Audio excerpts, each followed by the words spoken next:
Bonjour Cornwall! Ici les nouvelles du Channel 8. Je suis Flavien Lacravate et voici mon associé Itof Meyachev. Bonjour. Bon, fini pour l'enthousiasme. Hier, il y a eu un accident tragique qui a bouleversé le monde entier. N'est-ce pas, Itof? C'est vrai. Un avion partant de O'Hare à Chicago et censé se rendre à Fort Lauderdale en Floride s'est écrasé à Fort Thomas dans l'État du Kentucky. Des milliers de poulets génétiquement modifiés en sont morts. Nous envoyons maintenant la caméra ainsi que la parole à notre équipe de reporters phénoménale afin de vous donner de plus amples détails sur cette situation tragique. Bonjour, bienvenue à notre reportage. Je suis Georges-Carl de Repentigny le 3e. Et je me nomme Georges-Carl de Repentigny, le 4e. Nous sommes à Fort Thomas, dans l'État de Kentucky. Nous sommes à la ferme où l'avion s'est écrasé. C'est vrai, le vol DC-132 en direction de Fort Lauderdale en Floride s'est écrasé ici. Sur les 200 passagers, il n'y eut que 3 survivants, soit contre toute attente le pilote, ainsi que 2 passagers très spéciaux. Le modèle du DC-132 était le Boeing 7. Était le Boeing 787. C'est vrai, nous nous sommes procuré une vidéo de l'écrasement de l'avion et avons obtenu la permission de vous le présenter. Donc le voici à l'instant même.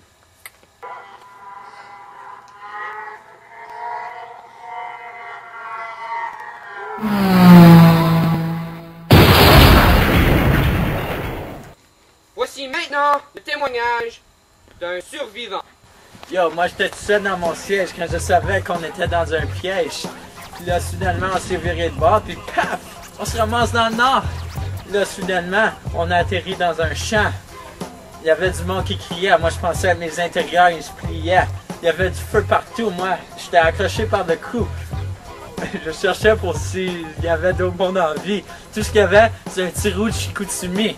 Moi, j'avais de la misère à trouver de l'heure. On était trop vite pour faire notre retour par terre. Moi, je voulais l'emmener, mais je me suis rendu compte que mon bras était cassé. Puis là, on est allé trouver le pilote. Il était enseveli. Il était caché sous des millions de débris. Puis là, j'ai entendu le secours.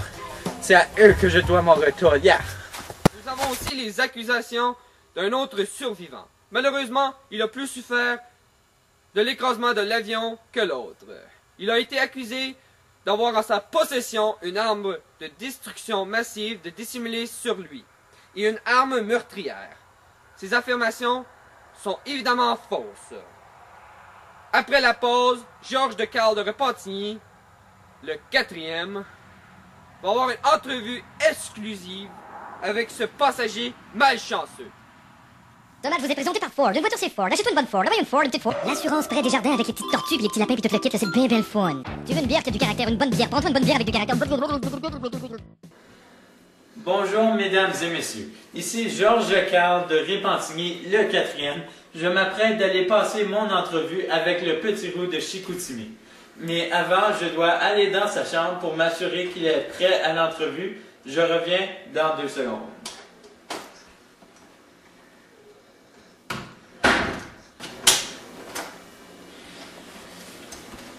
L'entrevue est annulée.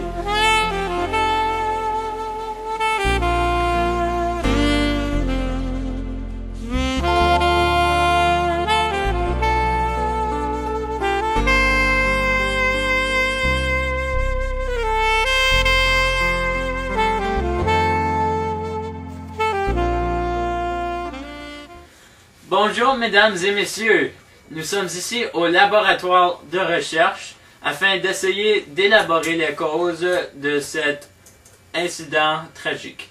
Je suis ici avec un monsieur Pete de cul.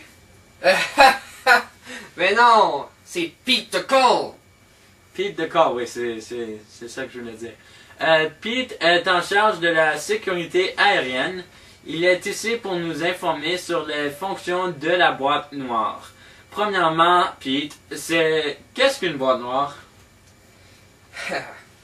Eh bien, contrairement à ce que laisserait supposer leur nom, une boîte noire est habituellement la couleur orange ou rouge.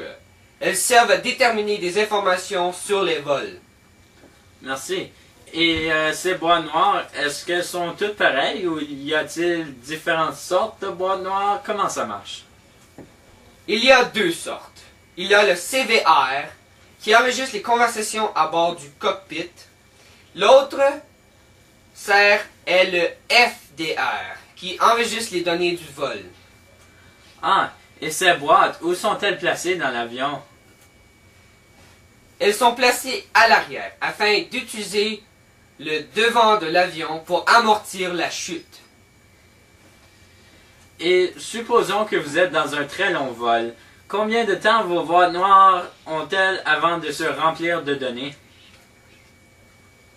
Elles peuvent continuer à enregistrer des informations pour 25 heures. Impressionnant!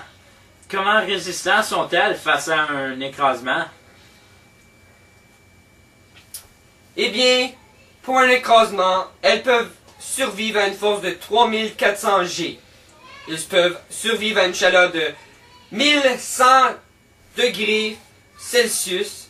Cela pendant 11 secondes peuvent descendre 5000 mètres dans l'eau, soit 20 000. Pieds. Est-ce juste? Oui. Des pieds? Vous m'avez coupé off, monsieur. Oh, pardon. La batterie qui est utilisée dure environ 6 ans. La boîte noire peut survivre 30 jours sous l'eau avant d'être ruinée. Et Pete. Pour la dernière question, do you Spencer stand au Chillbound? Quoi? Merci. Donc, nous sommes heureux d'en savoir plus sur la boîte noire. Dans ce cas-ci, le FDR fut détruit malheureusement. Heureusement, cependant, nous avons retrouvé le CVR et nous avons obtenu la permission de vous montrer ce qui a été dit à bord du cockpit. Donc, sans perdre plus de temps, nous vous envoyons au CVR. Au revoir. Commandant, qui c'est que tu veux encore? Le contrôleur aérien, là, quand il a dit qu'elle a envoyé 2 F-18 pour nous abattre en plein vol, pensez-vous qu'il était sérieux? Mais non, tu sais bien que c'est tous des petits jokers, les contrôleurs aériens. Mais c'est quoi les 2 petits points sur le radar qui s'approchent de nous à grande vitesse? Ah non, c'est pas vrai, c'est pas vrai. Allô, Paul, DC-132, est-ce que vous me recevez? Oui, ici Paul DC-132. Qu'est-ce qu'on peut faire pour vous? Ici commandant McCord de la Canadian Royal Air Force. Vous avez un atomic bomb caché dans une canisse de jus de raisin et j'ai eu l'ordre de vous abattre. Oh, bon minute, là, commandant McCoy, là. on se calme, on n'appuie pas sur aucun bouton. Cette histoire est un gros malentendu. Il n'y a pas de bombe atomique dans la canisse. There is no atomic bomb in the canisse. Êtes-vous absolument certain de ce que vous dites? Full certain, la canisse de jus de raisin ne contenait que du jus de raisin. C'est confirmé et vérifié. There is no atomic bomb in the canisse. Abort! OK, mais pouvez-vous me décrire le passager au comportement suspicieux? C'est un petit roux de Chicoutimi avec des freckles. Il ne porte pas de turban. Je répète, he doesn't wear a turban. Il n'a personne de suspicieux dans mon avion. Tout est beau. On est à veille de partir le film, puis tout le monde est de bonne humeur. Abort! Bon, d'accord, mais par mesure de sécurité, je vais devoir vous demander d'atterrir sur la piste militaire dans le Grand Nord du Québec, située près de Coudjouac. C'est où, ça? Coudjouac, c'est à l'autre bout. Même les Esquimaux trouvent ça loin. Commandant McCoy, nos passagers s'en vont à Fort Lauderdale. Et je peux quand même pas les débarquer à Coudjouac. This is non-negotiable. Changez de cap immédiatement ou on sera forcé de vous abattre. Tourne le volant, là. Tourne le volant tout de suite, commandant. Roger, commandant McCoy. Take it easy. Dans le push de little button on the joystick. On prend le cap de Kuujjuaq right away. Bien reçu. Over. Ah ben bravo, hein? Un petit vol de routine pour Fort Lauderdale avec un escale à Kuujjuaq. Ah, toi, ta gueule. Très fort. Ouais. Très fort. Très fort.